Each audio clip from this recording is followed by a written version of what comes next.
Hi everyone, welcome to Superior English. Today is day 5 of our English speaking course. And in today's class, we will learn about prepositions. Prepositions English में कितने important होते हैं ये आप सभी लोगों को पता ही है. Prepositions के बिना सेंटेंस का सेंस निकालना बहुत मुश्किल है. इंग्लिश ग्रामर में अराउंड 150 prepositions हैं और उसमें भी 70 prepositions कॉमनली यूज होते हैं. सो इट मीन्स अगर आपने 70 prepositions अच्छे से प्रिपेयर कर लिए तो आप बहुत आराम से आसानी से इंग्लिश बोलना शुरू कर देंगे. अगर अभी तक आपने हमारी टाइप ऑफ सेंटेंसेस की वीडियो नहीं देखी है तो ऊपर आई बटन में उन दोनों वीडियोस का लिंक है और डिस्क्रिप्शन बॉक्स में भी उन दोनों वीडियोस का लिंक है. आप जाइए और वो दोनों वीडियोस देखिए, डे 2 एंड डे 3 की टाइप ऑफ सेंटेंसेस की. आगे बढ़ने से पहले अगर आप इस चैनल पे न्यू हैं then subscribe the channel, press the notification bell ताकि आप कोई भी लेटेस्ट वीडियोस मिस ना करें. Without any further delay let's start the class. Let's see prepositions की डेफिनेशन क्या होती है. Preposition is a word that connects noun, pronoun or phrases to other words in a sentence. मतलब preposition वो word होता है जो noun, pronoun या phrases को sentence के बाकी words के साथ connect करता है. मतलब preposition जो sentence में बाकी और words हैं उनके और जो नाउन, प्रोनाउन और फ्रेजेस हैं उनके बीच का कनेक्शन बताता है. और जो नाउन और प्रोनाउन प्रेपोजिशन के साथ यूज होते हैं वो प्रेपोजिशन के ऑब्जेक्ट कहलाते हैं. द नाउन और pronoun used with the preposition is called its object. Examples देख लेते हैं आप कुछ. First example is I am coming from Delhi. मैं दिल्ली से आ रहा हूँ. यहाँ पर जो प्रेपोजिशन है वो है हमारा फ्रॉम और जो नाउन है वो है दिल्ली. भी मैंने क्या बताया, जो भी सेंटेंस में नाउन और प्रोनाउन होता है वो प्रेपोजिशन का ऑब्जेक्ट होता है. तो यहाँ पे जैसे हमारा नाउन दिल्ली है तो दिल्ली हमारा प्रेपोजिशन फ्रॉम का ऑब्जेक्ट है. ओके, आई होप ये सिंपल चीज़ आप सबको क्लियर होगी. Now the second example is Ram depends on you. Ram तुम पर निर्भर है. यहाँ पर जो प्रेपोजिशन है वो है ऑन और प्रोनाउन है यू. अब नाउन और जो प्रोनाउन होते हैं सेंटेंस में वो प्रेपोजिशन का ऑब्जेक्ट होते हैं. तो यहाँ पे हमारा प्रेपोजिशन है ऑन और प्रोनाउन है यू. तो यू जो है वो ऑन का ऑब्जेक्ट है. अब आपको इन दो एग्जाम्पल से ये तो क्लियर हो गया होगा कि प्रेपोजिशंस हम सेंटेंसेस में कैसे यूज़ करते हैं. अब हम इसके नाम से बात करते हैं, प्रेपोजिशन के नाम से, ताकि आपको इसकी डेफिनेशन लर्न करने की ज़रूरत ना पड़े. आप बस इसके नाम से पता लगा लो कि हम प्रेपोजिशंस कैसे यूज़ करेंगे और कहाँ यूज़ करेंगे. प्रेपोजिशन किस वर्ड से बना है? Pre plus position. प्री मतलब होता है पहले और पोजीशन मतलब होता है जगह, और इन दोनों वर्ड से मिलके बना है प्रेपोजिशन. अब इसका मतलब है कि जो प्रेपोजिशन है वो पहले जगह पे आता है. किससे पहले आता है? नाउन, प्रोनाउन और जो फ्रेजेस हैं उनसे पहले हम प्रेपोजिशन यूज़ करते हैं. दोबारा एग्जाम्पल देखते हैं. जैसे दिल्ली हमारा नाउन था तो दिल्ली से पहले हमने फ्रॉम लगाया ना, जो हमारा प्रेपोजिशन था पहले आया ना वो नाउन से. ऐसे ही दूसरे एग्जाम्पल में हमारा प्रोनाउन यू था तो यू से पहले हमने प्रेपोजिशन लगाया ना ऑन. हमने बाद में तो नहीं लगाया. इन दोनों सेंटेंसेस में हमने दिल्ली फ्रॉम तो नहीं किया ना, हमने फ्रॉम दिल्ली लिखा है. और हमने यू ऑन तो नहीं लिखा, हमने ऑन यू लिखा है. तो इस चीज़ से आप देखिए कि जो प्रेपोजिशन है वो हमारा हमेशा नाउन, प्रोनाउन और फ्रेजेस से पहले लिखेंगे हम. आपको डेफिनेशन रटने की कोई ज़रूरत नहीं है. आप बस ये सिंपल चीज़ समझ लो कि प्रेपोजिशन दो वर्ड से बना है, प्री प्लस पोजीशन, और ये इन सब चीज़ों से पहले आता है. अब हम एक एक करके प्रेपोजिशंस पढ़ेंगे with examples. You just have to watch the video till the end, और एंड में आपके सारे प्रेपोजिशंस के डाउट क्लियर हो जाएंगे. सो वीडियो के एंड तक बने रहिए. So our first preposition is at. At हम कहाँ पे यूज़ करते हैं? एट हम यूज़ करते हैं एक पॉइंट ऑफ टाइम बताने के लिए, मतलब निश्चित समय बताने के लिए, या छोटी जगह को बताने के लिए, किसी फेस्टिवल को बताने के लिए, दिन और रात या दोपहर को बताने के लिए यूज़ करते हैं. सो सबसे पहले हम देखते हैं पॉइंट ऑफ टाइम के साथ हम कैसे यूज़ करते हैं, निश्चित समय के साथ हम कैसे एट यूज़ करते हैं. फर्स्ट एग्जाम्पल इज प्लेन शाम 6 बजे उतर रहा है.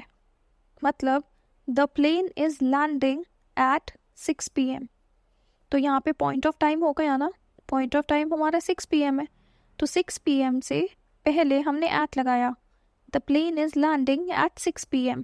सेकेंड एग्जाम्पल इज मेरी सुबह 9 बजे मीटिंग है.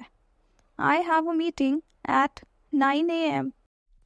Before proceeding further, I want to give a very important information to all of you. We conduct live English practice session. ये सेशन मंडे टू फ्राइडे होता है शाम को 8 बजे. आप लोग ये सेशन ज्वाइन कर सकते हैं और अपनी इंग्लिश स्पीकिंग प्रैक्टिस कर सकते हैं. इसमें आप 1-on-1 टीचर्स के साथ कन्वर्सेशन कर सकते हैं, ग्रुप डिस्कशंस कर सकते हैं. इसमें आपको टीचर्स के साथ मेंटरिंग मिलेगी और बहुत कुछ. इसे ज्वाइन करके आप अपनी इंग्लिश स्पीकिंग स्किल्स इंप्रूव कर सकते हैं, जिससे आप इंग्लिश कॉन्फिडेंटली एंड फ्लुएंटली बोल पाएंगे. इस सेशन के बहुत सारे बेनिफिट्स हैं. अगर आप ज्वाइन करना चाहते हैं तो स्क्रीन पे सारे डिटेल्स प्रोवाइडेड हैं. आप व्हाट्सएप पे मैसेज कर सकते हैं, इंस्टाग्राम पे कांटेक्ट कर सकते हैं और आप हमें ईमेल भी भेज सकते हैं. If you are interested in improving your English speaking practice skills, then do join this course. This 2-hour session will be very beneficial for all of you. So looking forward to see you guys in the evening session. Second use is छोटी जगह के साथ भी हम at use करते हैं. जब हम छोटी जगह के साथ at यूज़ कर रहे होते हैं तो हम at हिंदी सेंटेंस में या पर की फॉर्म में यूज़ करेंगे. हिंदी सेंटेंस में आपका में आएगा या पर आएगा. फॉर एग्जाम्पल, वो रामपुर में रहती है. यहाँ पे में आ गया ना हिंदी सेंटेंस में, तो इंग्लिश का ट्रांसलेशन इसका है शी लिव्स एट रामपुर. में की जगह यहाँ पे एट आया है इंग्लिश में. सेकंड, वो बस स्टॉप पर खड़ा था. He was standing at the bus stop. यहाँ पे हिंदी सेंटेंस में पर है और इंग्लिश ट्रांसलेशन में पर की जगह पे हमने एट यूज़ किया है. He was standing at the bus stop. अब ये सेंटेंस था से एंड हो रहा है, तो इसका तो आपको पता ही चल गया ना, था से एंड हो रहा है, तो इसमें वॉज आएगा इंग्लिश ट्रांसलेशन में. यहाँ पे आप लोग एक चीज़ नोट करना, अगर छोटी और बड़ी दोनों जगह के बारे में बताया गया है किसी सेंटेंस में, तो पहले हम छोटी जगह के साथ एट लगाएंगे और फिर बड़ी जगह के साथ हम इन लिखेंगे. अगर मैं कहूँ कि मैं रोहिणी में रहता हूँ जो दिल्ली में है, तो दिल्ली के हिसाब से तो रोहिणी एक छोटी जगह है ना, और दिल्ली बड़ी जगह हो गई. तो हम यहाँ पे रोहिणी के साथ एट लगाएंगे, क्योंकि छोटी जगह के साथ हम एट लगाते हैं, और फिर हम दिल्ली के साथ हम इन लगाएंगे, क्योंकि बड़ी जगह के साथ हम इन लगाते हैं.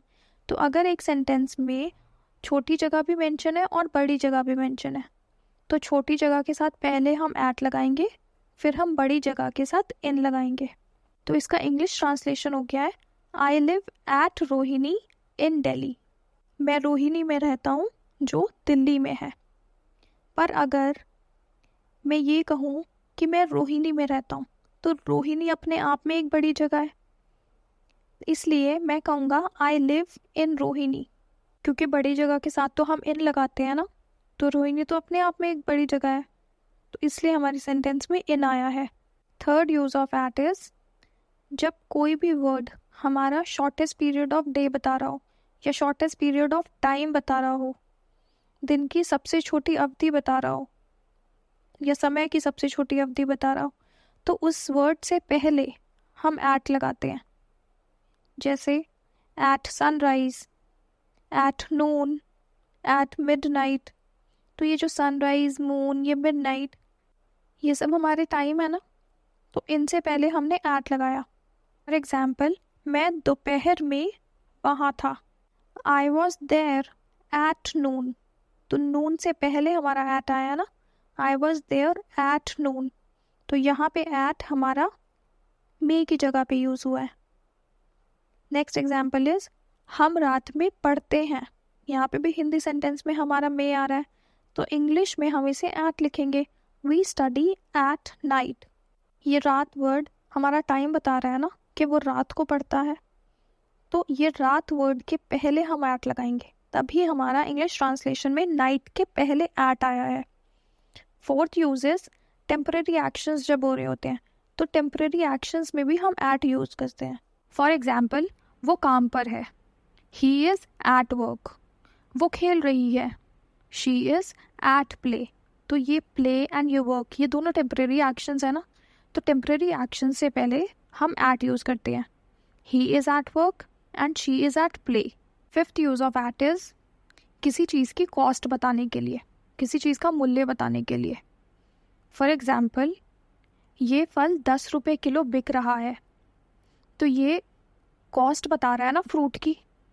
This fruit is selling at ₹10 पर kg। मैं प्याज 10 रुपये किलो खरीद रहा हूँ। I am buying onion at ₹20 पर kg। तो इन दोनों एग्जाम्पल्स में हमने फ्रूट और अनियन का प्राइस बताया है ना। तो किसी भी चीज़ का प्राइस बताने के लिए, किसी भी चीज़ की कॉस्ट बताने के लिए हम एट यूज़ करते हैं वहाँ पे। Now the sixth use is किसी भी फेस्टिवल को बताने के लिए या किसी भी इवेंट को बताने के लिए, like at Holi, at Diwali, at birthday, at the party. तो किसी भी फेस्टिवल या कोई भी इवेंट को बताने के लिए हम एट यूज़ करते हैं। Now let's see some example. मैं होली पर घर आऊँगा। I will come home at Holi. वो अपने जन्मदिन पर वहाँ जाएगा। He will go there at his birthday. Now we will see use of in. In हम कहाँ पे यूज़ करते हैं? फर्स्ट यूज इज कोई आपकी लार्ज प्लेस है, सपोज कोई कंट्री है, कोई सिटी है, कोई या लार्ज टाउन है, तो किसी भी बड़े स्थान के साथ, लार्ज प्लेस के साथ हम इन यूज़ करते हैं। फॉर एग्जाम्पल, हम लोग भारत में रहते हैं, तो भारत एक बहुत बड़ी कंट्री है ना। So will live in India. वो अमेरिका में पढ़ाई करेगा। अमेरिका एक बहुत बड़ी कंट्री है। He will study in America. तो कोई भी आपकी लार्ज प्लेसेस होगी या लार्ज सिटी होगी या कोई भी लार्ज टाउन होगा। यहाँ पे हमने कंट्रीज़ के बारे में पढ़ा है, इंडिया या अमेरिका। अब इंडिया अमेरिका की जगह अगर आपकी कोई भी सिटी होती, सपोज यहाँ पे हम उत्तराखंड लिखते, तो वी लिव इन उत्तराखंड, हम उत्तराखंड में रहते हैं। सिमिलरली अगर कोई टाउन के बारे में लिखा होता, किसी टाउन का नाम लिखा होता, तो हम वहाँ पे भी इन यूज़ करते हैं। Now the second use of in is समय का भाव बताने के लिए, टाइम बताने के लिए। तो यहाँ पे हिंदी सेंटेंस में मैं आता है। वो 10 दिन में आएगा। He will come in 10 days। मैं सुबह में खेलता हूँ। I play in the morning. तो यहाँ पे हिंदी सेंटेंस में मे आएगा और इंग्लिश में हम इसे इन लिखेंगे। Now the third use is permanent action बताने के लिए। अगर कोई भी परमानेंट एक्शन हो रहा होता है, तो परमानेंट एक्शन को बताने के लिए हम इन लिखते हैं। लाइक वो नौसेना में है। He is in the navy. Ramika Singh राजनीति में है। Ramika Singh is in the politics. तो ये सारे हमारे परमानेंट एक्शंस है ना। तो परमानेंट एक्शन को बताने के लिए हम इन यूज़ करते हैं। Now the fourth use is किसी ऑब्जेक्ट के अंदर बताने के लिए हम इन यूज़ करते हैं। इसमें हिंदी सेंटेंस में मैं आता है। लाइक वो कमरे में है।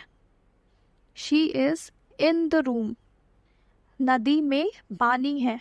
There is water in the river. तो अब आपको इन समझ में आ गया होगा हम लोग इन कहाँ पे यूज़ करते हैं। Now I have a small exercise for all of you. These are only 8 questions. Pause the video and solve the exercise. Write your answers in the comment sections. On the next slide, you will find the answers with the explanation of the questions. First, solve all the questions yourself and then check the answers. After watching the video and solving this exercise, I hope all your doubts where to use a preposition in and at are clear now. If you have any doubt regarding anything, you can write in the comment section. In the next video, which is part 2, I will explain you the use of preposition on, of, and to.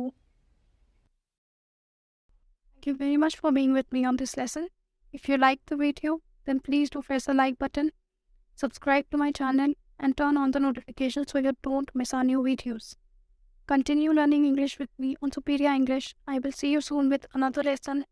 Till then, keep learning English. Bye.